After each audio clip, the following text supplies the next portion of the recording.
There's still a little corner. It is done! I have made a studio with a black background. And me, well lit, in the middle of the studio. And now let's begin a video about it, shall we?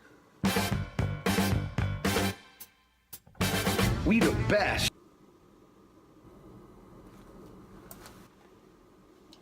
It's been just a little while since I set up my studio situation, and I suppose my black jacket sort of fades in with the background, so let's ditch that.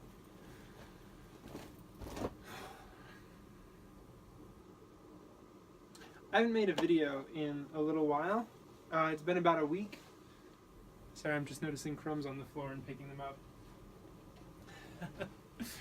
I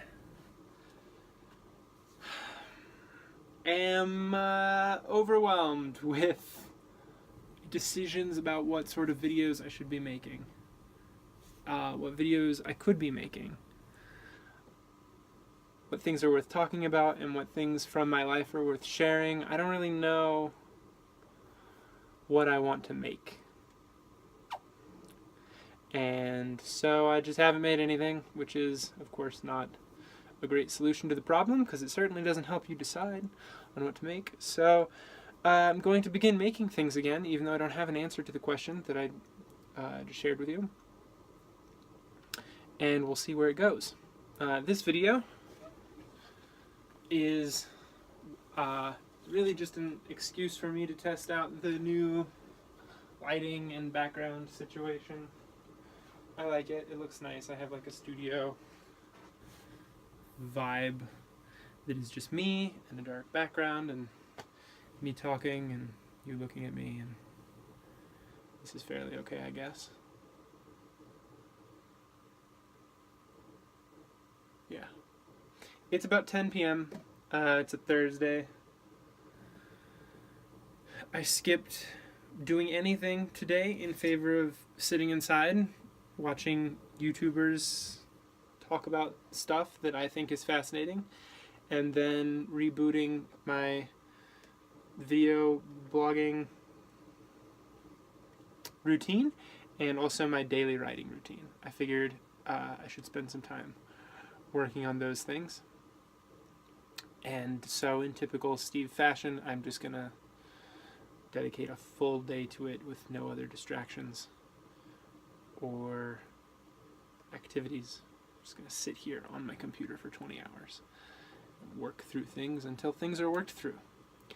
The first one of those things is that I need to stop, as far as I can tell, I need to stop making like vlogs that are just vlogs. I want to start adding some more of what I'm thinking about in my daily life back into my vlog. I am very comfortable and do a great job of like documenting fun little adventures, but you know, the usefulness of that only goes so far, and I really want to focus on the utility of my videos now that I'm no longer making them just for practice. I am making them because they should serve some purpose. If I'm spending my time doing it, I really do want it to serve a practical, useful, productive purpose for the people watching them and also for me looking back on them. And I think the fun part about documenting my life as it stands now is that there are a lot of things that I'm working on that may or may not fall through or work out, and I think documenting the process of getting those things kick-started is important and interesting. And hopefully you'll be fascinated by those things. So like there's a Hyperloop company that I'm trying to figure out basically how to get Hyperloop built, period. And in so doing, I'm exploring things like why it's been so difficult to build things over the course of the last 40 years in the US, which is something I've written a recent blog post about, which I don't know if it will be posted by the time this video goes up, but if it is, there will be a link in the description.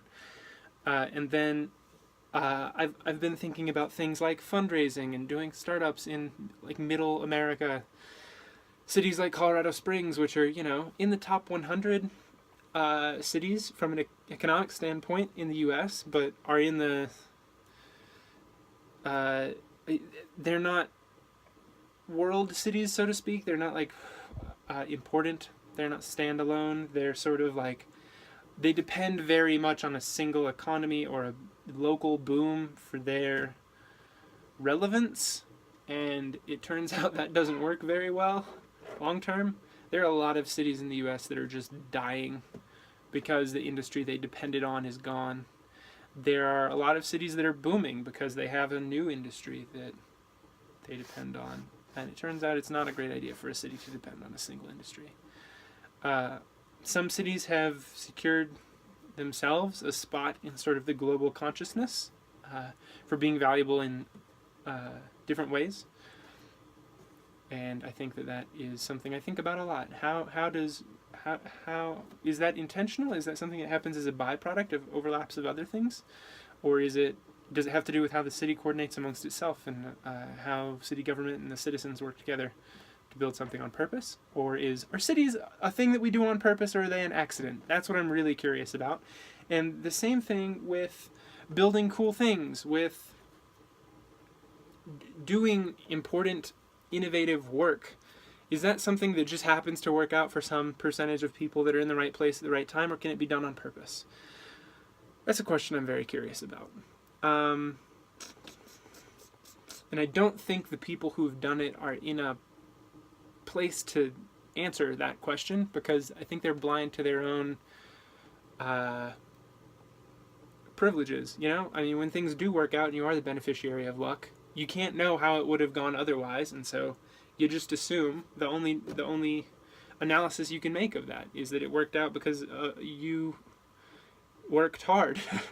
And that's not always the case, obviously. So those are things that I think about a lot. I'm also actively thinking about my 5-year mission to have a passive income and make, I think $60,000 a month was the goal I set for myself when I was 19, is looking like it's going to work out in the next year or two, which is not something I expected to say anytime soon, but thanks to the Lander Media stock photo subscription, Lander might be on track to do $2 million in revenue this year, which would be astounding and an incredible privilege.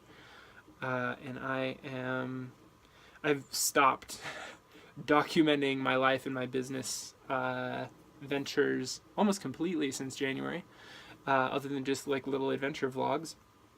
And so I want to dive back into some of the history of what happened with Lander and with Abroad Academy, and with, I don't think I fully resigned myself to the fact that like Abroad Academy has been fully put aside since August until just a month ago.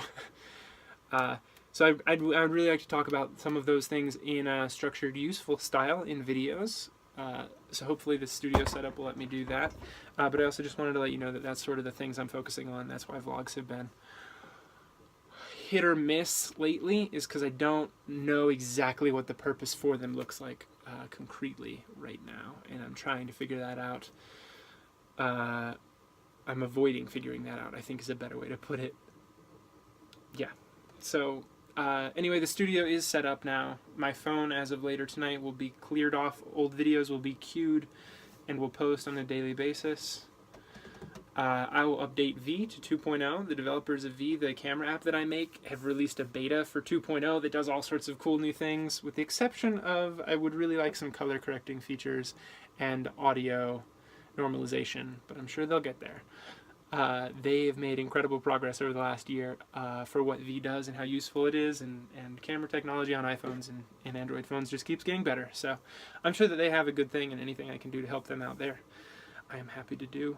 In terms of promoting V or letting people know about it or telling them to use it, I'm so excited about having a camera app that lets me make videos and talk to you and do things without burying myself in video editing work for 5 to 6 hours a day. Those are my thoughts. Thanks for checking in. I know this was just like a hangout with Steve in his living room / studio for a couple minutes video, and it wasn't particularly, it wasn't perfect. There was not really a plot. It was me just ranting about things that I'm worried about lately, and I appreciate you taking the time to watch it. I hope you're doing well. Sorry for not checking in 3 times a day like I used to, but I'm glad you're still here, still watching videos, and I will see you in the next one. Stay tuned.